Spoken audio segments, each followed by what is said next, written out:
day mga ka-Engi, Kuya Mike! Alright!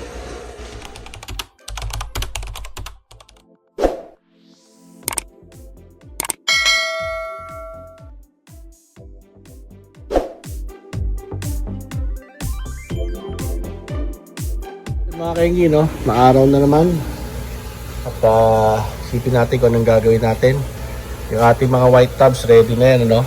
Naglagay na ako ng mga test fish dyan, no? Actually, mga maliliit na guppies. Ayan, no? At buhay na sila, no?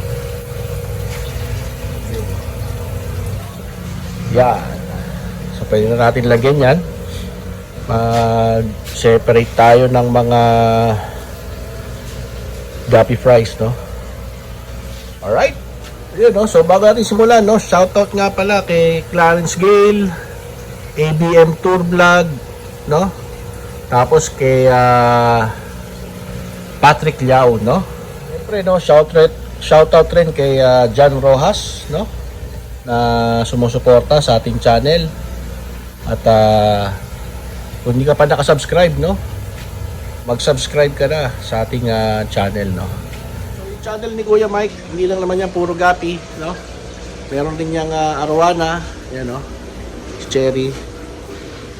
Tapos naghahalaman tayo once in a while, no? Nyo, no? Ito yung aking alagang mga rubber tree, no? Yung lemon lime, yung ating tineke, dark prince, tsaka yung ating ruby red, no? Dati dito nakalagay yung ating mga dragon fruit, no? Kaso lang nasira na yung mga trellis natin, no? Alright? Kasi cherry, no, yung ating banjang. Pakaganda, laki na, no? Tapos nag-aalaga rin tayo ng mga fruit trees, no? Ito yung ating durian, tsaka yung mangga natin na gimaras. Top grafting ako dito, buhay na, no? Nasusundan nyo yung ating channel. Ayan, no? So yan yung mga pinagagawa ni Kuya Mike. Pero ang vlog natin ngayon, no? Siyempre is gapi time. Yan. Papasikat na naman si Sam, oh. Oh, ha? Alright. Mga kaigi, no? Tinitignan ko tong full gold na to. At meron ako napansin, no? Kung nasusubaybayan nyo yung ating FB, yung aking personal FB, pinost ko yan dyan, no? So, comment down below kung napansin nyo rin, ano? Yung ating full gold dito, kung ano ang inyong napansin, no? At kung tama yung inyong hula, ay sasabihin ko na lang sa susunod na vlog. Alright. So, pipili tayo ng isa. Bibigyan natin ng isang tryo, no? Titingin tayo dito kung ano yung pwede natin bigay. Pero within ano lang tayo, no? Within Luzon lang kasi nga wala pa tayong transport permit. Sabi kasi ng LBC, hanggang Luzon pwede ako mag-deliver. Luzon lang. Magpa-deliver pala. Alright? Yun! Siyempre, no? Huwag natin kakalimutan, Buraot Feeds, no? Nagbebenta po tayo yan. So, yan po ang ginagamit ni Andy Guppies, no? Na feed sa kanyang mga alagang guppies.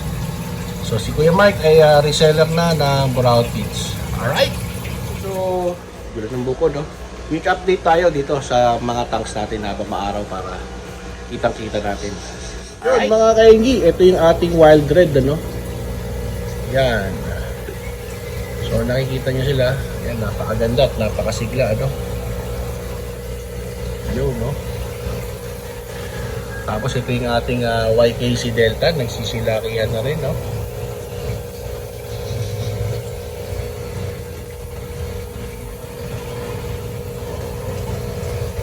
Ito naman yung ating 24K full gold, mga kaingi. Ayan, no? And last, yung ating full gold. Yan. Oh, di ba? Mukhang buntis na to, ah. Alright. Mga kaingi, oh, ito yung ating magenta, oh. Ayan, female yan, no?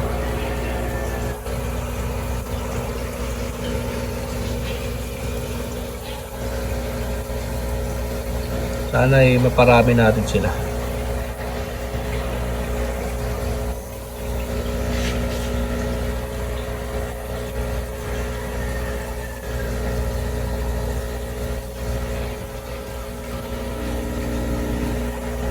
Tapos ito yung isang pinapahulaan ko sa inyo, no? Ito yung ating mga pea dirt, no? Ayun, no? May nakita na akong male. Kaso lang punit yung kanyang tail, ano? Pero goods pa rin yan, no? Kung gagamitin natin pang breed lang, wala na ang problema. Ayun pa yung isa, oh. Alright. Okay, no? So ito naman yung ating mga HBR RT, no? Nagsisilakihan na.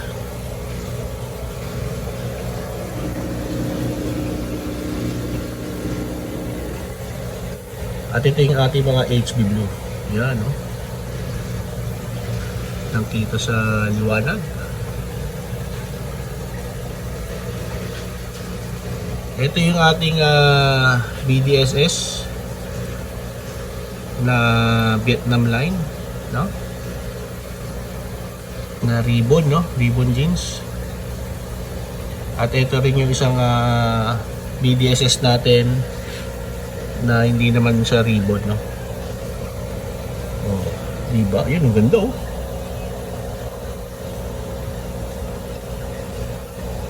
Oh, diba?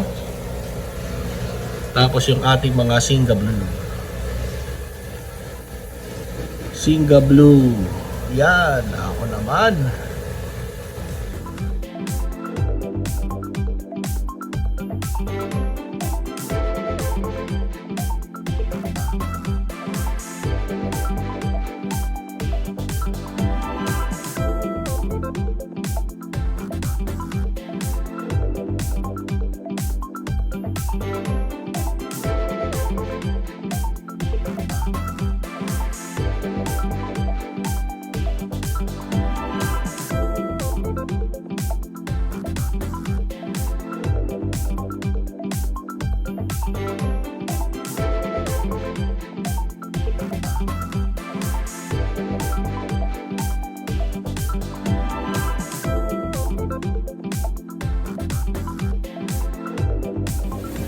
Yun mga kainggi, no? So nagse-select tayo dito, no? Yung mga nakikita na natin na possible na mga kal, ihiwalay na natin, no? Ayun, no?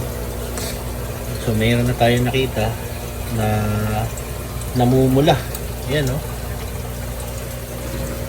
BTSS po to, no?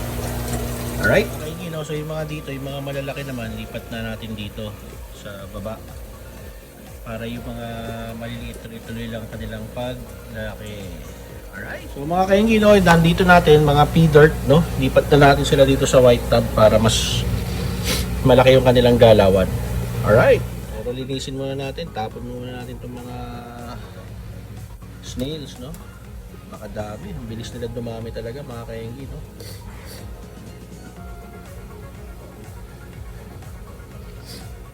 Alright.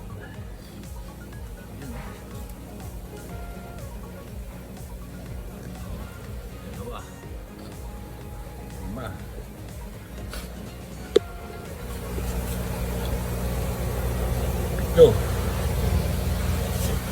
Yun. So bakante na ulit to mga kaigi, no? Sinisipan pa rin si Kuya Mike. Alright. Ito yung pitong feeder fly natin, no? Ayan, mas maluwag na yung kanilang lalangoyan, no? Para mas mabilis yung kanilang paglaki. Alright. Siya nga pala, no? Yung isang breeder natin dito ng YKC Topsword ay tinanggal na natin. Pinagsama na natin sila dito, no? So dalawa na lang yung tank natin, no, na breeder. Ito tsaka yung nandun. Ngayon yung ginawa natin, ayan, no, naglagay tayo dito ng mga panak natin na dem. So kung nakikita nyo, ayan po yung male tsaka po yung female, no?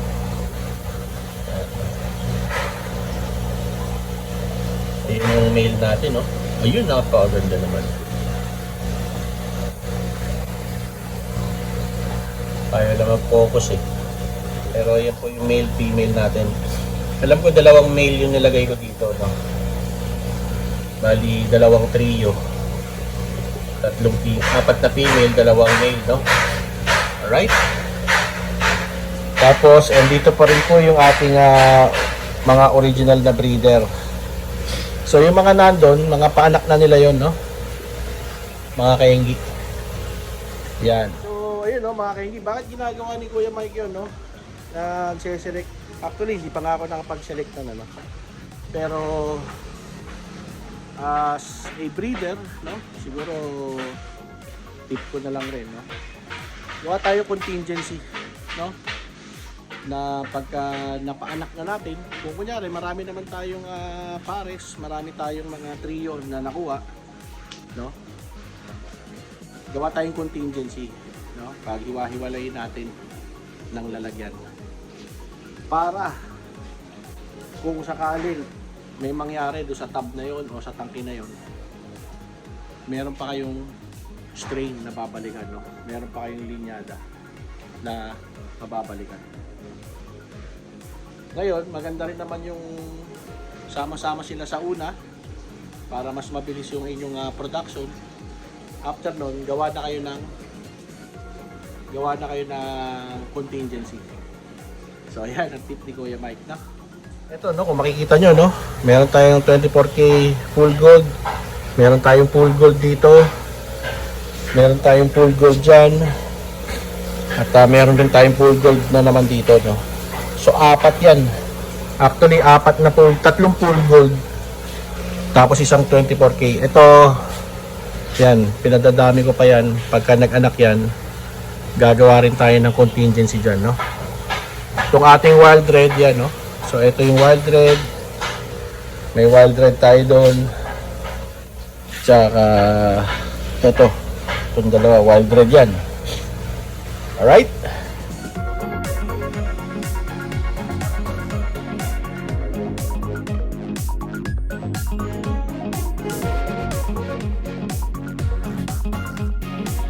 Yun mga kaingino, so update tayo dito sa ating RDSS na first batch tsaka yung second batch, no. So ito yung first batch, no. Ayan, no, naglalakihan na sila. Tatlo lang to, no. Tapos ito yung ating second batch. Parang tatlo na lang rin sila, no. Sana may makuha pa tayong mga females dito, no, para maparami natin yung ating RDSS. Alright, top up lang tayo ng tubig. Mukhang kulang talaga sa tubig, no? Yan.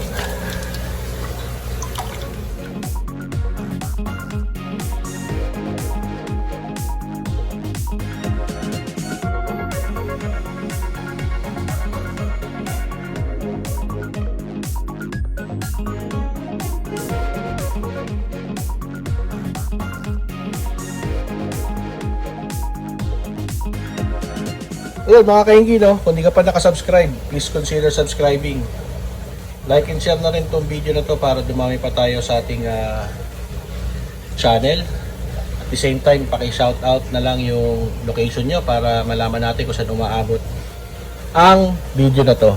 At the same time, syempre may shoutout ko ngayon, no? Alright? Mga shoutout natin kanina, maraming salamat sa inyong suporta, no? At ayan, kung mahulaan ninyo, no? Kung manonood nyo itong video na to, kung mahulaan ninyo yung, ayun, no? Ay magbibigay si Kuya Mike ng 1 pair or 1 trio. Alright! Ayun, no? Pero syempre, within Luzon lang, kung ano lang yung pwede tanggapin ni LBC, no? Yun lang po ang mga pwedeng makasali muna, no? Alright. So mga kainggi, alam na this. Bye-bye. Alright.